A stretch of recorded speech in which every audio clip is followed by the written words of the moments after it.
자, 오늘 우리에게 주신 하나님 말씀은 누가복음 23장 26절에서 43절입니다. 그들이 예수를 끌고 갈 때에 시몬이라는 구레네 사람이 시골에서 오는 것을 붙들어 그에게 십자가를 지워 예수를 따르게 하더라. 또 백성과 및 그를 위하여 가슴을 치며 슬피 우는 여자의 큰 무리가 따라오는지라 예수께서 돌이켜 그들을 향하여 이르시되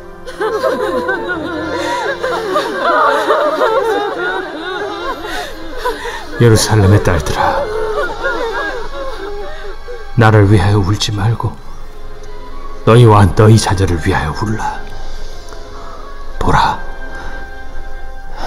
날이 이르면 사람이 말하기를 잉태하지 못하는 이와 해산하지 못한 배와 먹이지 못한 젖이 복이 있다 하리라.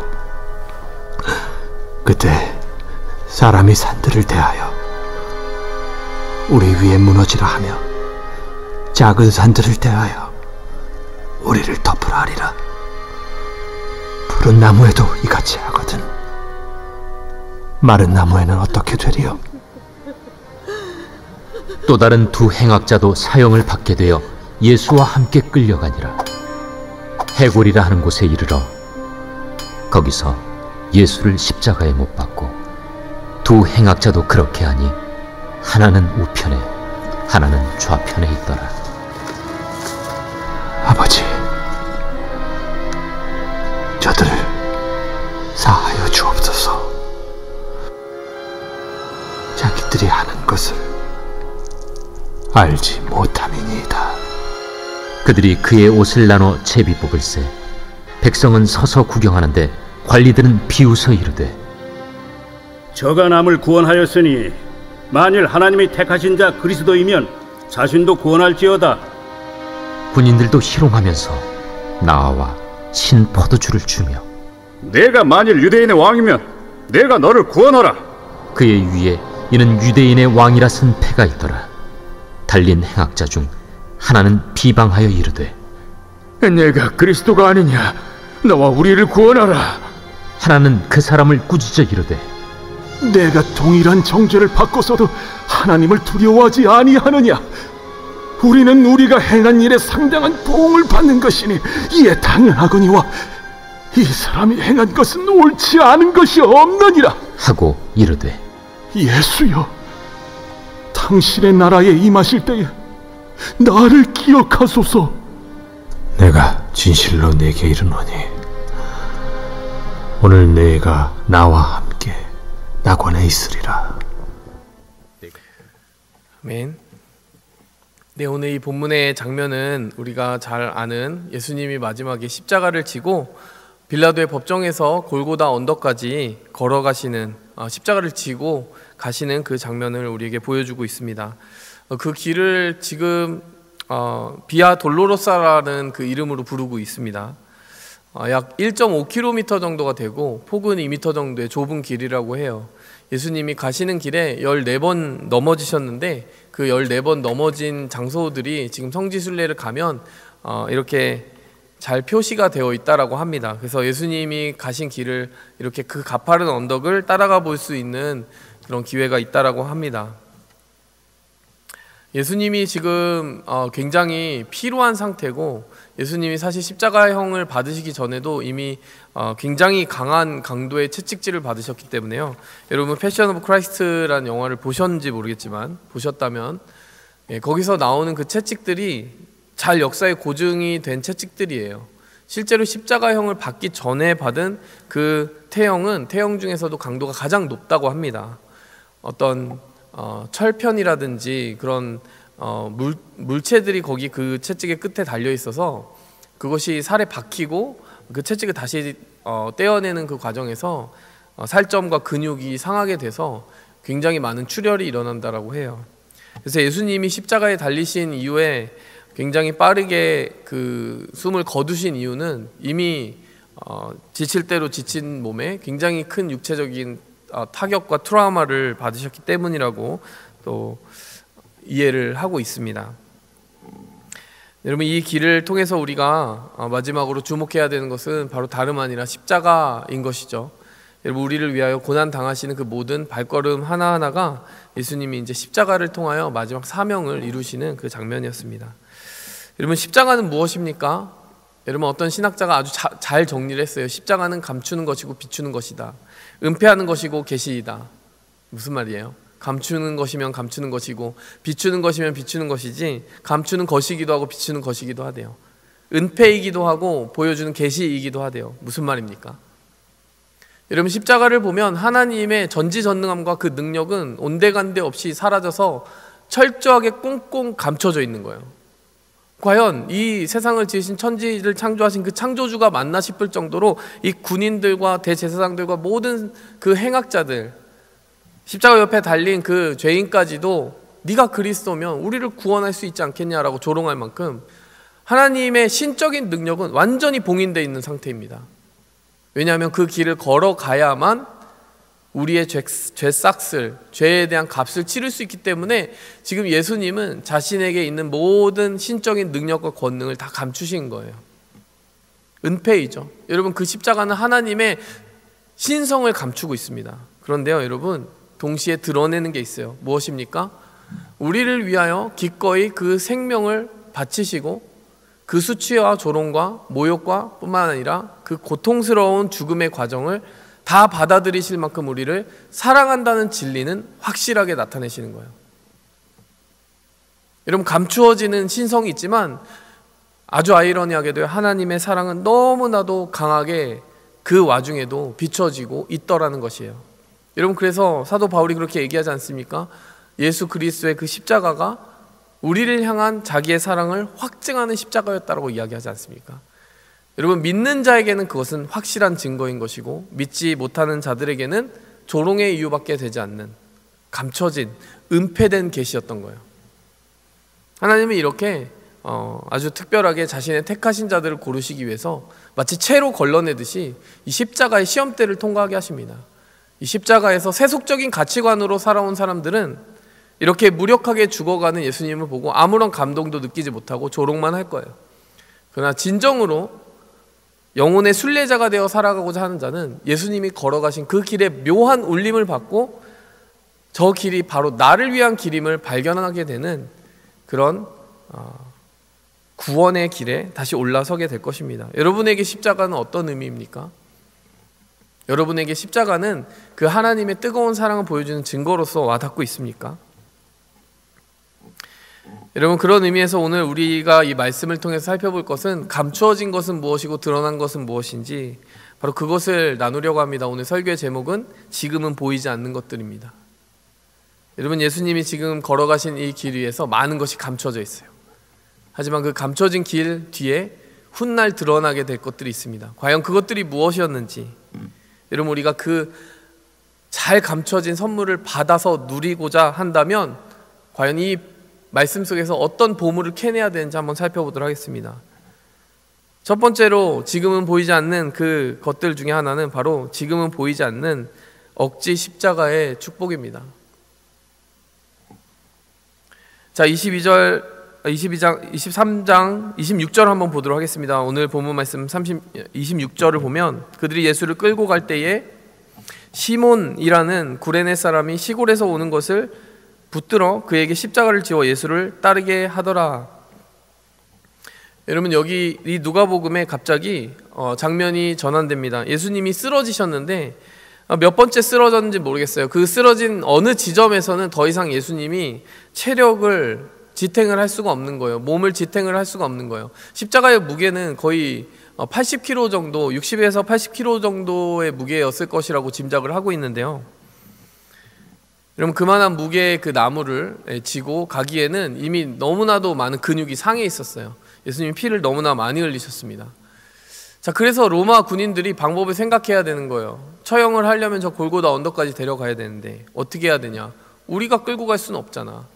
그래서 피지배 민족인 유대인들 아무나 골라보자 라고 나서기 시작한 거예요.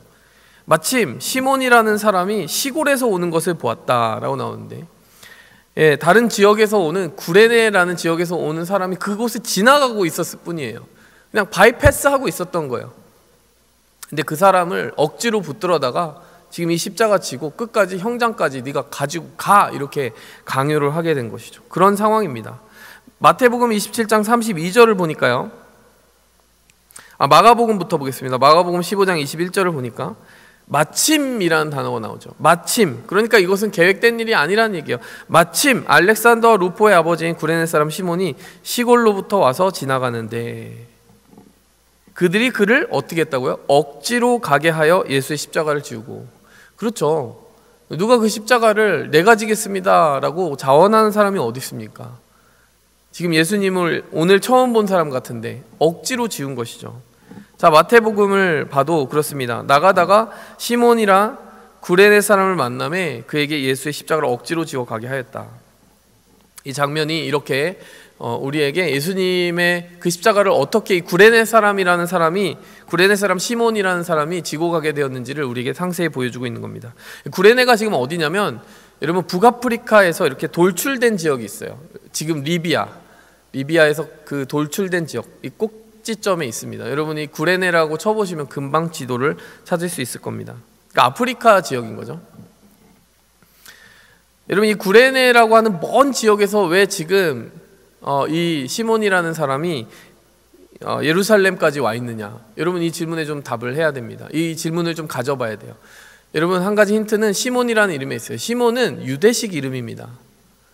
여러분 근데 출신지는 어디라고요? 구레네, 북아프리카잖아요. 예루살렘이나 이스라엘에서 굉장히 멀리 떨어져 있음에도 불구하고 유대식 이름을 쓰고 있어요. 우리는 그런 사람들을 뭐라고 합니까? 디아스포라 유대인이라고 합니다. 과거에 바벨론과 페르시아의 그 이스라엘이 멸망하고 포로로 잡혀갔던 많은 유대인들이 사방으로 뿔뿔이 흩어졌어요. 강제 이주를 시켰기 때문이죠. 그 중에 구레네로 이주한 유대인들도 있는 것이죠. 그들은 많은 이렇게 세대를 지나면서 아마 언어도 풍습도 조금씩 잃어갔을지 모르겠지만요, 유대인들은 굉장히 강한 믿음의 소유자들이었습니다. 하나님이 주신 그 말씀 안에서 자기들이 택함받은 그 택함의 은혜를 지켜야 된다는 그 믿음을 굳게 지켰기 때문에 여러분 그들은 정체성을 잃지 않았어요. 아마 언어는 잃었을지 몰라도 명절 때는 꼭 이스라엘에 와서 그 유월절을 지켰습니다. 유월절은 굉장히 큰 명절이었기 때문이에요. 여러분 그 시골에서, 시골이라고 표현되어 있는데 영어로 보면 country라는 단어를 쓰고 있습니다. 다른 나라에서 왔다는 표현이에요. 왜 거기에서 이 예루살렘까지 왔느냐? 자기의 유대인으로서의 정체성, 하나님의 백성이라는 자부심을 가지고 유월절을 지키기 위해 온 거예요. 유월절을 지키기 위해 왔다면 여러분 상상해 보시기 바랍니다. 유월절에 여러분 유대인들은 그 유월절을 지키기 위해 어떤 준비를 할까요? 목욕 재개를 하겠죠. 자기가 입을 수 있는 가장 정결하고 깨끗한 옷을 입겠죠.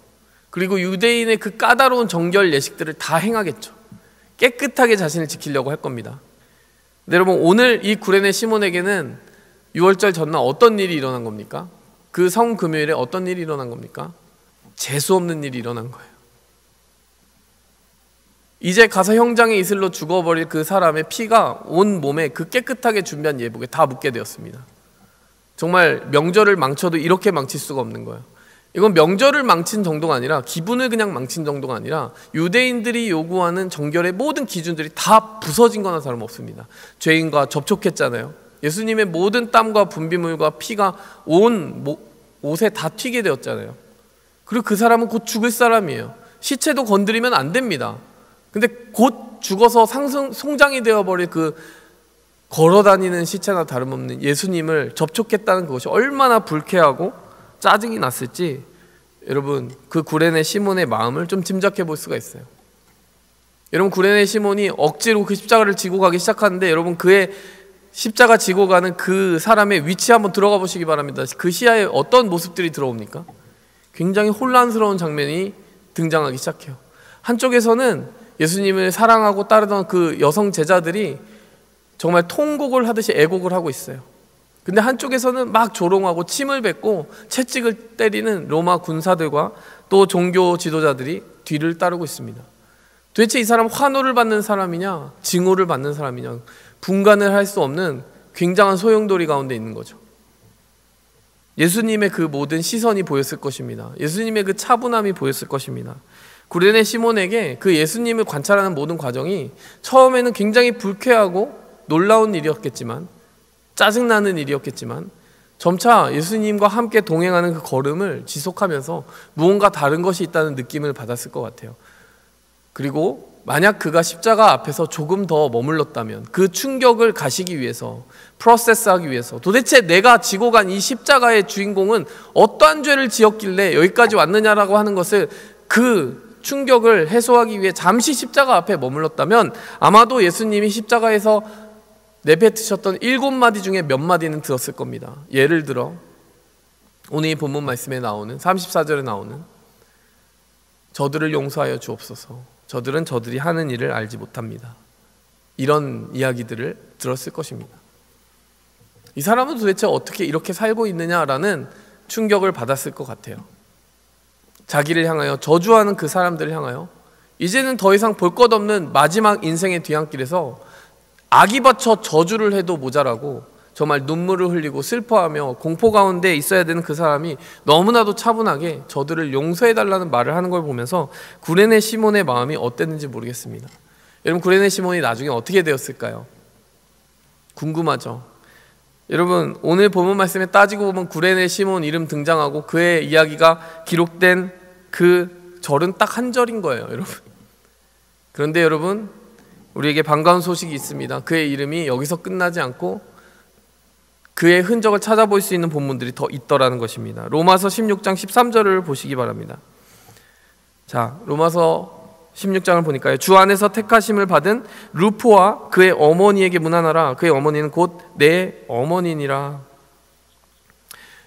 여기에 구레네 시몬의 이름은 없어요. 그런데 루포라는 이름이 등장하는데요, 여러분, 아까 빨리 지나간 마가복음 15장 말씀 다시 보여드리겠습니다.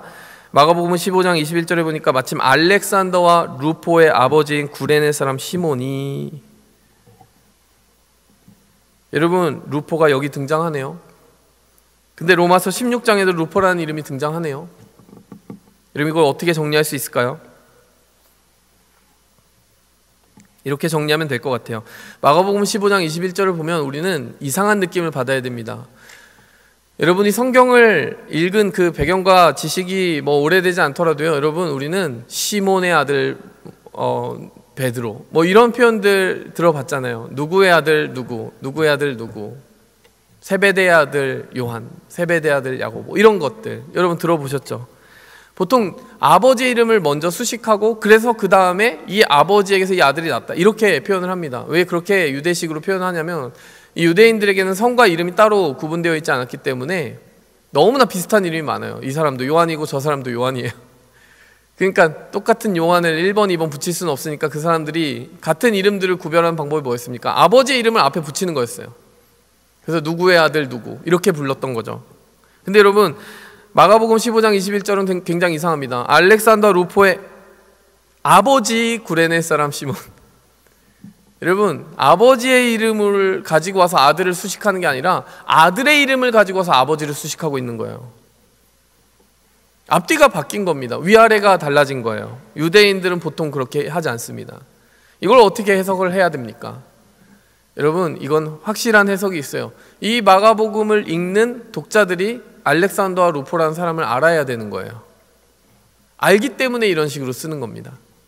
그러니까 이걸 읽는 사람은 그 알렉산더와 그 루포? 우리가 아는 그 사람? 그 사람의 아버지가 그 십자가를 지고 갔다고? 이렇게 아는 독자들을 향하여 썼기 때문에 이 알렉산더와 루포의 이름을 이렇게 넣어서 아들의 이름으로 아버지를 수식하는 굉장히 이상한 형태의 문장이 등장하기 시작했다는 것입니다.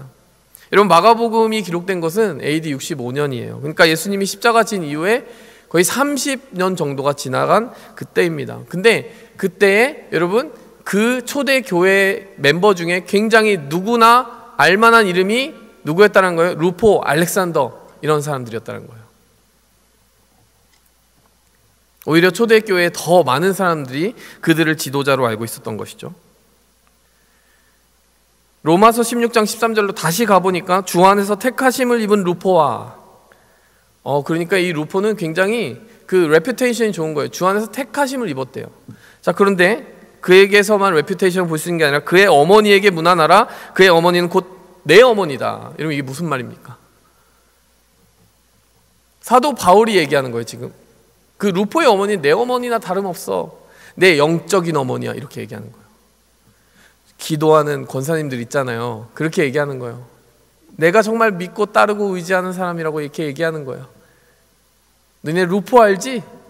그 대단한 지도자 루포 알지?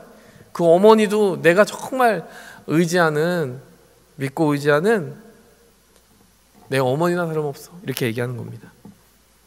자, 이야기가 다 맞춰지십니까? 구레네 시몬이 과연 어떤 과정을 거쳐서 지금 구레네 시몬의 온 가족이 이런 식으로 되었는지는 우리가 알 길이 없어요. 초대교회 전승 같은 거는 어렴풋이 있지만 그것들이 잘 다큐멘트 되어 있지는 않지만 여러분 성경에서 찾아볼 수 있는 이것을 보면 여러분 이 과정은 스킵이 되어 있지만 결과는 어떻습니까? 그 아들들은 알렉산더와 루포는 초대교회 정말 기둥과 같은 사람이 되어 있고 이 구레네 시몬의 아내라고 할 수 있는 그 사람은 사도 바울의 영적 어머니가 되어 있는 것입니다. 구레네 시몬이라고 달랐겠습니까? 명절을 여기서 지내고 구레네로 돌아갔어야 할 인물이 지금 초대교회에서 무엇을 하고 있는 것입니까? 이 온 가족이 무엇을 하고 있는 것입니까? 여러분 분명 그 십자가의 은혜는 구레네 시몬은 그냥 스킵한 게 아니에요. 구레네 시몬은 정말 불쾌하고 떨쳐버리고 싶은 그 악몽만 꾸고 지나간 것이 아니라 무언가를 발견한 것임에 분명합니다. 제자들을 마주친 것에 분명합니다. 예수님의 십자가 앞에서 우시는 예수님의 어머니 마리아를 봤을지도 모르고요. 그 옆에 함께 있던 사도 요한을 봤을지도 모르고요. 그들과의 마주침을 통해서 궁금증을 해결해 보려고 이런저런 질문했을지 모르고요. 그 과정에서 그 온 가족이 예수 그리스도를 믿음으로 말미암아 구원을 받았을지도 모릅니다. 과정이 어떻게 되었는지 모르겠는데 결과는 확실히 우리에게 접수되어 있는 것이죠. 여러분 구레네 시몬에게 지금 하늘나라에 가서 질문해 봅시다. 정말 그때 힘들지 않았냐고. 여러분 그렇겠습니까? 구레네 시몬이 이날에는 굉장히 불쾌했을 겁니다. 누군가 붙잡고 인터뷰를 했으면 정말 내가 무슨 잘못을 저질러서 이런 정말 험한 일을 당하느냐 이렇게 생각을 하고 답을 했겠지만 여러분 지금은 어떻게 답하겠습니까? 가장 위험천만한 그 길에 있었던 것 같은 구레네 시몬이 가장 안전한 곳에 있었다는 사실이에요. 침뱉음과 조롱과 채찍을 같이 맞을 수 있는 그 위험해 보이는 위험천만한 십자가 같이 지는 그 길이 사실 굉장히 안전한 길이었다는 것입니다. 잔뜩 정결하게 준비된 그 예복을 다 더럽히는 것 같은 더러워 보이던 그 길이 사실은 나를 정결하게 해주시는 그 예수님의 피를 뒤집어 쓰는 길이었다는 거예요. 저주인 줄 알았는데 실제로는 축복이었다는 것입니다. 내가 예수님을 도와주는 것 같았는데 사실은 예수님이 나를 그 과정에서 구해주고 계셨다는 거예요. 내가 예수님 십자가 지고 가는 것 도와드렸지. 천만의 말씀. 그 십자가를 그곳에 세웠기에 그가 구원받고 그의 가정이 구원받았다는 것입니다. 예수님을 도운 게 아니라 예수님이 그를 구하시는 길에 그가 쓰임받은 거예요.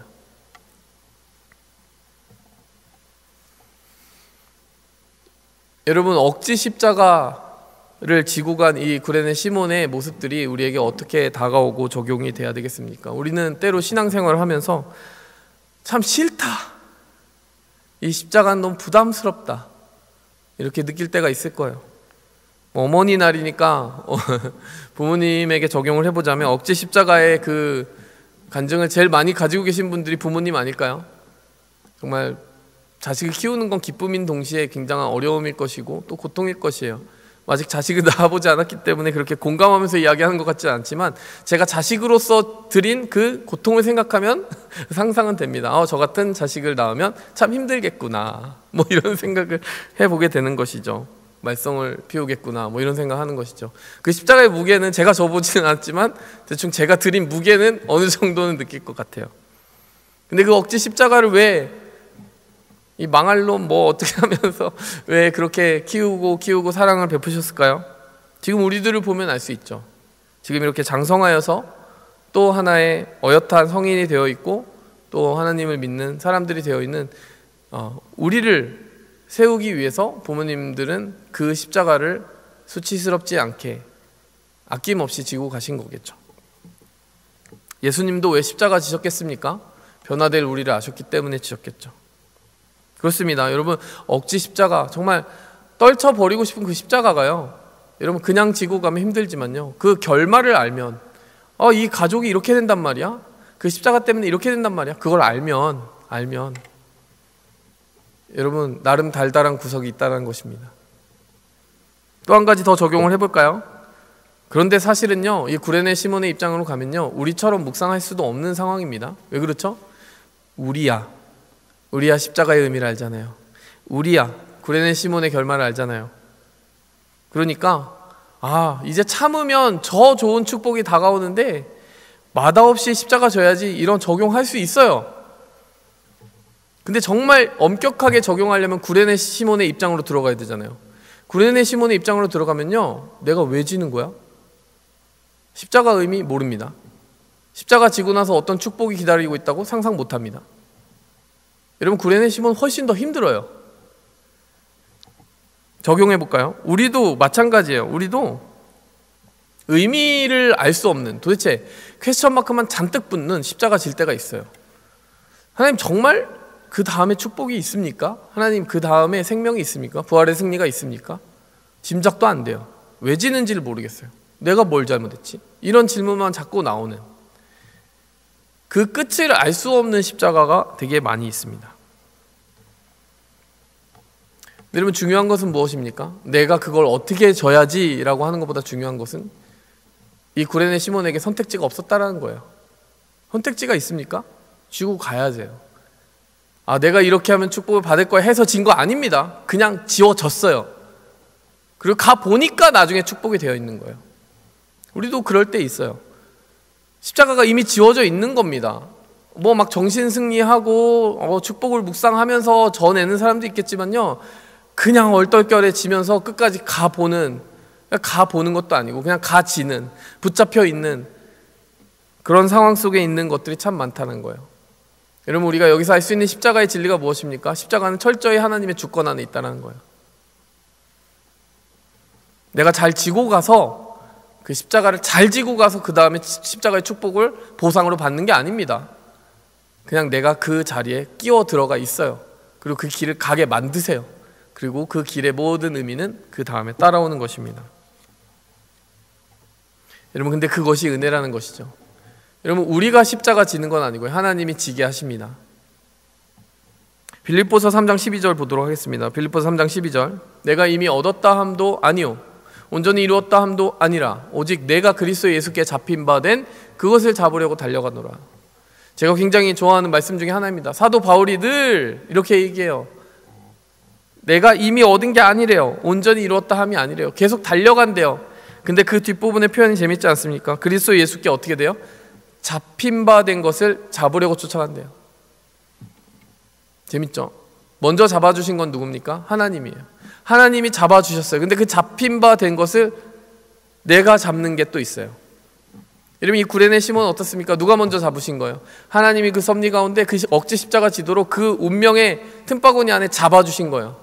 지금은 모르고 잡혀 있습니다. 근데 나중에 십자가의 의미를 알고서는 구레네 시몬이 어떻게 했겠습니까? 나도 예수님 잡겠다 하고 잡은 거죠. 잡힌 바 된 것을 잡으려고 쫓아가노라. 여러분, 우리도 마찬가지입니다. 뭐 비율이 얼마나 되는지 모르겠지만 나 하나님이 잡아주셨어 느끼는 비율이 있고, 그 하나님을 나도 잡았어 라고 하는 비율이 있을 거예요. 아직은 잡아주신 부분이 더 큰데 내가 그만큼까지는 예수님을 거꾸로 잡지는 못하는 부끄러운 신앙일 수도 있을 겁니다. 근데 중요한 것은 잡아주신 분이 있으면 언젠가는 나도 잡게 되더라는 거예요. 내가 잡는 것 같아 보여도 주님이 잡아주셨기에 내가 철이 들고 깨달아서 잡게 되더라는 것이에요. 사도 바울이 묘사한 잡힌 바 된 그것을 잡으려고 쫓아간다는 말은 바로 이 구레네 시몬하고 너무나 통하는 말이죠. 그는 잡힌 것 같았는데 나중에는 예수님 즐겁게 잡고 따라갔다는 겁니다.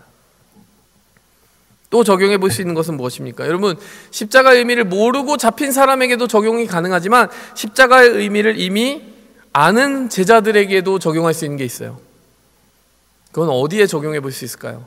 지금 여러분, 구레네 시몬 말고 또 다른 시몬이 장면 가운데 있는데 어디 있습니까? 이 글에는 전혀 보이지 않는 행간에 숨어 있어요. 백그라운드에 있습니다. 군중 속에 같이 따라가고 있는 또 다른 시몬이 있는데 누구입니까? 시몬 베드로입니다.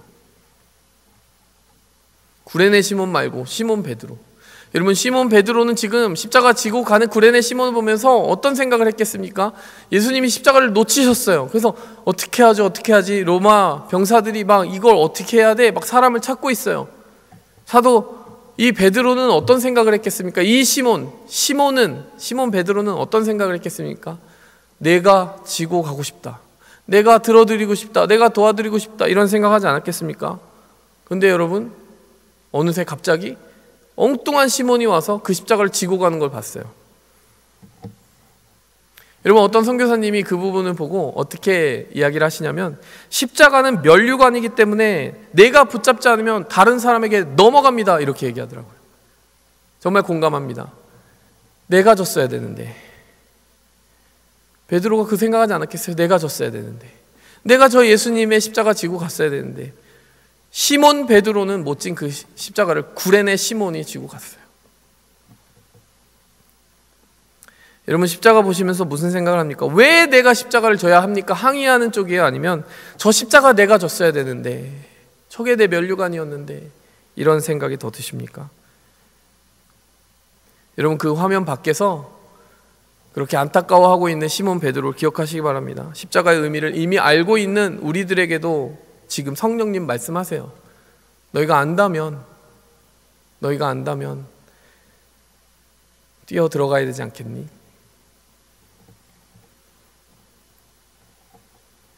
자, 두 번째로 보이지 않는 것은 무엇입니까? 지금은 보이지 않는 심판입니다. 27절부터 29절까지 27절부터 보니까요, 가슴을 치며 슬피 우는 여자들의 무리가 따라오고 있습니다. 그런데 예수님이 뭐라고 하시냐면, 예루살렘의 딸들아, 나를 위하여 울지 말고 너희와 너희 자녀를 위하여 울라. 보라, 날이 이르면 사람이 말하기를 잉태하지 못한 이와 해산하지 못한 배와 먹이지 못한 젖이 복이 있다 하리라. 무슨 말이에요? 여러분, 우리가 누가복음 21장을 이미 봤기 때문에 예수님이 장차 있게 될 예루살렘에 일어날 일들에 대해서 이미 예언하신 것을 알고 있습니다. 예루살렘에 어떤 일이 일어난다고요? 온 성이 돌 하나도 돌 위에 남지 않고 무너지게 된다. 여러분, 실제로요, 요세푸스라고 하는 역사가의 기록에 따르면 당대를 살아갔어요. 그 사람은 100만 명의 유대인이 이 전쟁에서 죽었다고 기록하고 있습니다. 예루살렘 시를 이렇게 포위하고 토둔으로 쌓고, 성경에 기록된 똑같은 방식으로 토둔을 쌓아서 두르고 티투스 장군이 선멸작전을 펼쳤는데 100만 명이 죽었습니다. 10만 명이 포로로 잡혀갔어요. 여러분, 요세푸스라는 사람은 실제 유대인이었는데 티투스 장군이 자기의 수하를 삼아가지고 변절한 사람이에요. 동족과 맞서 싸우는 그 군대에서 같이 싸운 사람입니다. 아주 독특한 이력을 가지고 있죠. 여러분, 그런데 그 일어날 AD 70년에 있을 일들을 예수님이 누가복음 21장에 벌써 예고하였던 것을 오늘 또 마지막 순간에 이야기하시는 거예요. 이 여인들은 예수님 십자가 지고 간다고 그거 가슴 아파가지고 지금 슬피 울고 있는데, 예수님은 니네가 지금 나 걱정할 때 아니다. 30년 후에 너희가 말하기를 내가 불임이었으면 좋았겠다. 잉태하지 못했으면 좋았을걸.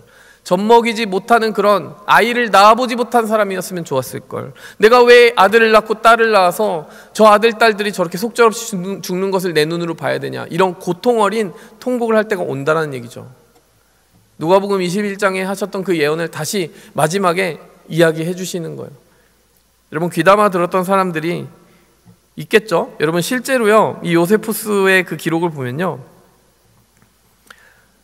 그 성에 이상 기류가 생기고 열심당원들이 이제 반란 조짐이 일어나니까요, 이제 로마군이 이동하고 그 성을 에워싸기 전에 그리스도인들이 예수님이 하셨던 이 누가복음 21장과 23장의 예언을 생각해냈어요. 그리고 요단강 건너에 펠라라고 하는 산지로 모든 그리스도인들, 유대인들이면서 그리스도인들은 다 피신을 했습니다. 요세푸스의 기록에 따르면 그 성에서 로마군에 맞서 싸우다 죽은 그리스도인은 한 명도 없었다. 예수님이 주셨던 마지막 예언이었던 거죠. 여러분, 우리가 적용할 수 있는 건 무엇입니까? 여러분, 우리가 보기에 위태로운 길인데 위태롭지 않은 길이 있고, 우리가 보기에 안전한 길인데 위태로운 길이 있습니다. 여러분, 예수님은 뭐라고 얘기하십니까? 니네가 보기에 나 정말 망해가는 길 위에 서 있는 것 같지? 그 길 끝에는 부활이 있어. 그런데 너네가 지금 평안하다 평안하다, 예루살렘에 평안이 있고 종교 지도자들은 힘이 있고 권력이 있고 로마 병사들은 창이 있고 칼이 있고 이렇게 얘기하지만 천만의 말씀, 사람의 길에는 끝이 있는 법이야. 오히려 사람의 그 위세와 그 모든 힘에는 끝이 있어. 그 길은 위태로운 길이야. 그 길 끝에는 심판이 있어. 실제 예루살렘의 끝에는 AD 70년에 심판이 있었습니다. 그것은 작은 역사의 심판이었을 뿐이에요. 여러분, 역사를 끝까지 밀고 가면 최후의 심판이 있습니다. 모두가 심판받는 그날이 있어요. 지금은 보이지 않는 심판에 대해서 예수님이 말씀하셨다는 것입니다. 세 번째로, 지금은 보이지 않는 천국을 우리는 말씀을 통해 오늘 보았어요. 41절부터 43절에 보니까요, 십자가 옆에 좌우에 전혀 다른 반응이 있습니다. 41절에 보니까 우리는 행한 일에 상당한 보응을 받는 것이니 이것이 당연하지만 이 사람이 행한 것은 옳지 않은 것이 없느니라. 여러분, 예수님은 옹호하는 목소리죠. 그 앞부분에 무슨 일이 있었습니까? 네가 그리스도면은 너와 너 자신과 우리를 구원해봐, 이렇게 조롱하는 행악자가 있었죠. 41절에 보니까 그 옆에서 예수님을 편드는 이 다른 사람이 있었고요, 예수님께 부탁까지 합니다. 당신의 나라 임하실 때 나를 기억하소서. 43절에 보니까 예수님이 그에게 정말 꿀과 같은 보증을 주세요. 네가 오늘 나와 함께 낙원에 있으리라. 천국 간다는 얘기죠. 여러분, 이 본문 보면서요, 야, 저 사람 진짜 쉽게 천국 갔다, 이렇게 이해하는 사람들 되게 많습니다. 그렇지 않아요? 야, 저 사람 부럽다. 일평생 뭐 자기 길 살다가 마지막에 정말 몇 초 만에 구원받고 하늘나라 갔네, 이렇게 생각하는 사람들 많습니다. 이게 쉬운 길 같아요? 쉽지 않습니다. 왠지 아십니까?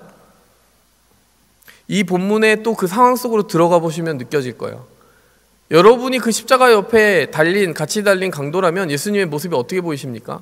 누군가를 구원할 위인으로 보이세요? 아무짝에도 쓸모없는 걸레짝 같은 몸으로 힘없이 쓰러져 죽어가는 그냥 아무 의미 없는 사람의 죽음으로 보이십니까?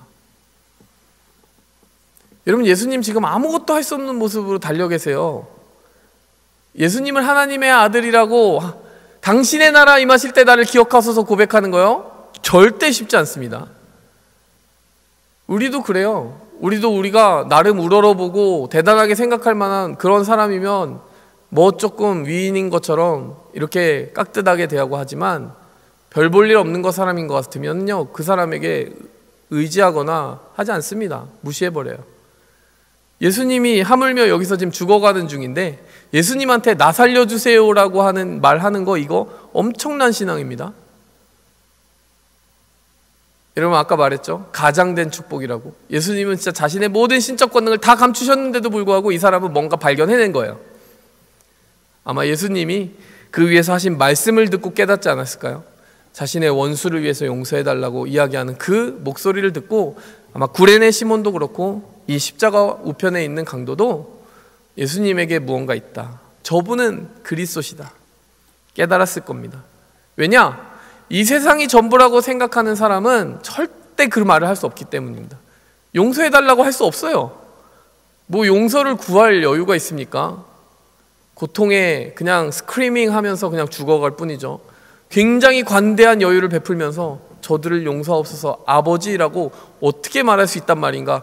곰곰이 묵상해 보니 이 사람이 하나님의 아들이구나, 이 사람에게 구원의 길이 있구나, 이 사람에게 믿는 구석이 있구나, 죽음 이후에 부활의 세계가 있구나, 그 나라에 가게 해달라고 기도해야 되겠구나. 여러분, 여기서 여기까지 묵상하는 그게 쉽습니까? 어렵습니까? 이게 쉬운 것 같은데 제가 말로 풀어놓으면 쉽지만요, 우리 일상생활에서 여기서 여기가 잘 안 넘어가지는 경우가 되게 많아요. 왜냐? 이 세상에서는 힘이 답이에요. 권력이 답이고 돈이 답이에요. 그것 말고 어떤 감상주의에 빠진 것들은 다 그냥 비웃음의 대상이 되는 그런 세상 속에 살고 있는 우리에 가깝습니다. 여러분, 우리는 이 우편 강도처럼 할 수 있을까요? 아니면 좌편 강도처럼 누구나 예상할 수 있는 그 답을 할까요? 네가 그리스도면 구원해봐, 하나님이 계시면 너 잘 돼야지 왜 그 꼴이니? 여러분, 세상에서는 그런 말 해요. 근데 여러분, 그렇게 보이는 것 가지고 판단하는 건 아니죠. 보이지 않는 것이 있습니다. 아직 보이지 않는 것들을 볼 수 있게 해주셨다면요, 여러분이 축복의 주인공이에요. 근데 아직 그것이 선명하게 보이지 않는다면 여러분 이 기회에 기도하시기 바라요. 아직 보이지 않는, 지금 보이지 않는 것들 뭐가 있다고요? 지금은 보이지 않는 억지 십자가의 축복이 있다고 했습니다. 두 번째로 지금은 보이지 않는 무서운 심판이 우리에게 영안을 열어서 보여주신 하나님의 은혜로 보여져야 된다고 했어요. 세 번째로 지금은 보이지 않는 천국의 축복이 우리에게 보여져야 된다고 했습니다. 오늘 이 말씀이 보여주신 것을 여러분이 깊은 잔상으로 남기시기 바랍니다. 그럴 때 여러분은 그 보이지 않는 축복을 가지고 삶을 승리하고 그 너머를 준비할 수 있는 축복의 주인공이 될 것입니다. 함께 기도하도록 하겠습니다. 하나님, 보이는 것만 가지고 살아가는 우상 가득한 세상입니다. 저마다 크기의 우상을 세우고 내가 얼마나 더 큰지, 내가 더 얼마나 위대한지, 내가 더 얼마나 많이 가졌는지, 먼지보다 못한 그 우주의 작은 티끌 같은 지구에서 땅 따먹기를 하고 살아갑니다. 자기가 가진 그 자랑거리를 가지고 영원한 창조주의 그 부르심을 무시할 때가 많습니다. 하나님, 오늘 아무렇지 않게 정말 별 볼 일 없이 죽어가는 예수님의 그 모습 속에서 위대한 하나님의 나라의 울림을 우리가 듣게 도와주시옵소서. 하나님의 아들이 그곳에 계시고 그분이 부르신 억지 십자가가 우리의 면류관이 될 것임을 바라보며 기뻐 찬송하며 쫓아가게 도와주시고, 그분이 말씀하신 대로 심판이 있음을 믿게 하시고, 그분이 말씀하신 대로 천국이 있음을 믿게 하여 주셔서 우리가 헛된 길 따라가는 것이 아니라 하나님의 말씀 따라 승리하게 도와주시옵소서. 예수님의 이름으로 기도하였습니다. 아멘. 이 시간 함께 기도하도록 하겠습니다. 여러분, 억지 십자가를 묵상하시기 바랍니다. 이 시간 함께 기도할 때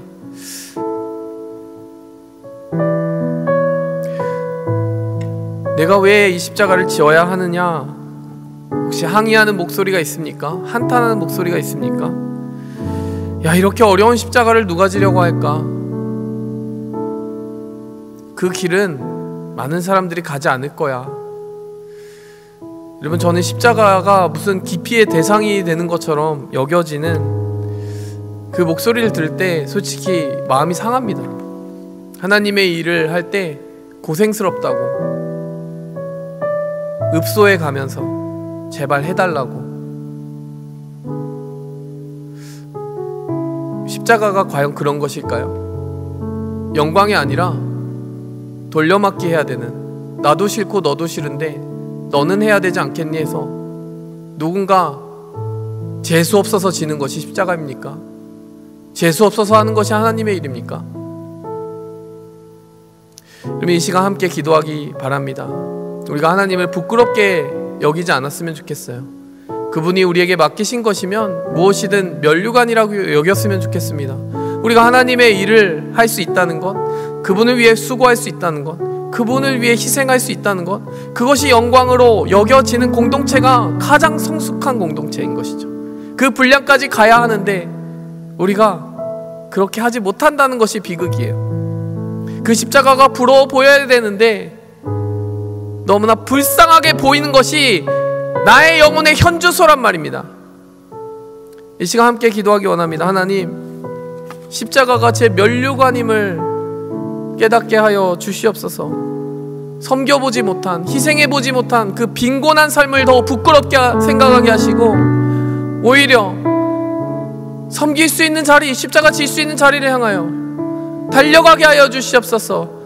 시몬 베드로, 보고만 있는 시몬 베드로가 아니라 억지로라도 그 십자가 지워주셨을 때 기쁘게 받고 가는 구레네 시몬이 되게 하여 주시옵소서. 훗날 그것이 내 면류관이었구나 이야기하고 자랑할 수 있는 그 신앙의 성숙 가운데 나아가게 도와주시옵소서. 작은 것이라도 그렇게 섬기게 도와주시옵소서.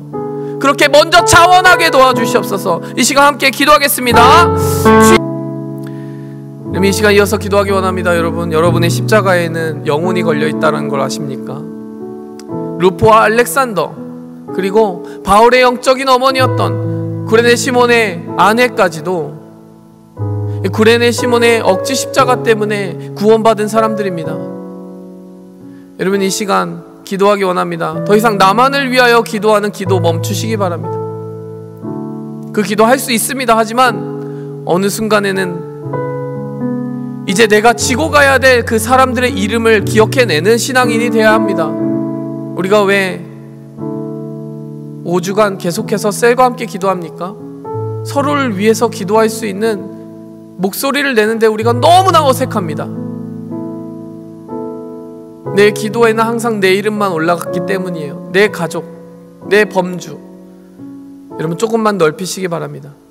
내가 짊어지고 가야 하는 그 이름들을 많이 기억하면 할수록, 기억할 수 있으면 기억할 수 있을수록 그 사람의 십자가는 영광의 십자가입니다. 이 시간 함께 여러분에게 떠올려 주시는 그 이름들을, 여러분이 한 번도 입에 담아보지 않았던 그 이름들을 이 시간 품고 기도해 보시기 바랍니다. 함께 기도하겠습니다. 여러분, 이 시간 마지막으로 기도하도록 하겠습니다. 여러분, 세상에서는 크기로 이야기를 합니다. 보여지는 것들의 크기로 이야기합니다. 하지만 하나님의 나라는 마음의 크기로 보여주는 것입니다. 오늘 십자가 우편 강도 구레네 시몬은 예수님의 그 말 속에서 하나님의 나라를 보았습니다.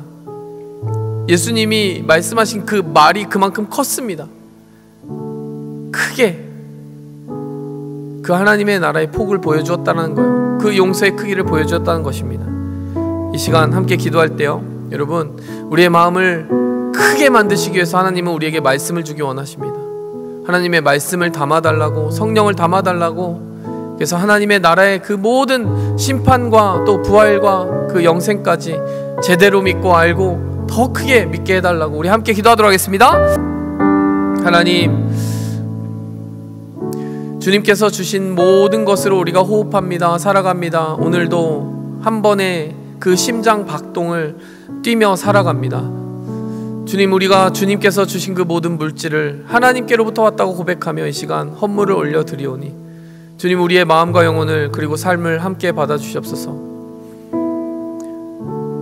보이지 않았던 것들이 보이는 삶이 되게 하여 주시고, 우리의 물질이 흘러가는 그곳에 하나님의 마음이 함께 흘러가는 그런 역사가 또한 있게 하여 주시옵소서. 우리의 삶의 모든 선택과 가치 기준이 하나님의 나라를 보여주는 그러한 삶이 되게 도와주시옵소서. 억지 십자가라도 하나님 우리에게 축복인 줄 믿습니다. 하나님, 우리에게 정말 순종하는 그런 선택들이 있게 도와주시옵소서. 우리의 물질에도 그러한 순종이 담기게 도와주시옵소서. 예수님의 이름으로 기도하였습니다. 아멘.